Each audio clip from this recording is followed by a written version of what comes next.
آسمان سے ندا آتی ہے، کوئی ہے توبہ کرنے والا، کوئی ہے مغفرت چاہنے والا، کوئی ہے بخشش چاہنے والا۔ لیکن شیطان ہمارا ازلی دشمن ہے، وہ ہمیں نیک کاموں کے ساتھ کچھ خرافات میں لگا دیتا ہے۔ اب خرافات کئی طرح کی، مختلف قسم کی خرافات جن کا حقیقت سے کوئی تعلق نہیں۔ مثلا چراغاں کرنا،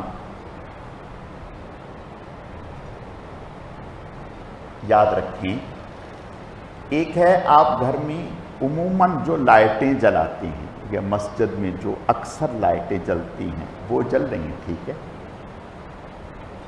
ایک ہے اس رات کے لیے باقاعدہ سے لائٹیں لگانا، کمکمے لگانا، یہ ٹھیک نہیں ہے، یہ فضول خرچی ہے۔ ان کا اس رات سے کسی بھی اعتبار سے کوئی تعلق نہیں ہے۔ یہ رات کوئی جشن کی رات نہیں ہے، یہ تو عبادت کی رات ہے۔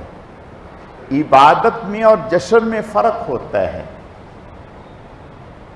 عبادت میں تو انسان کے اوپر گریہ وزاری ہوتی ہے، ندامت ہوتی ہے، متوجہ اللہ ہوتا ہے، اپنے گناہوں پر نادم اور شرمندہ ہو رہا ہوتا ہے، اللہ سے معافی مانگ رہا ہوتا ہے۔ اور جشن میں تو انسان اللہ کی طرف سے غفلت میں مبتلا ہوتا ہے۔ تو یہ جشن کی رات نہیں ہے، یہ تو عبادت کی رات ہے۔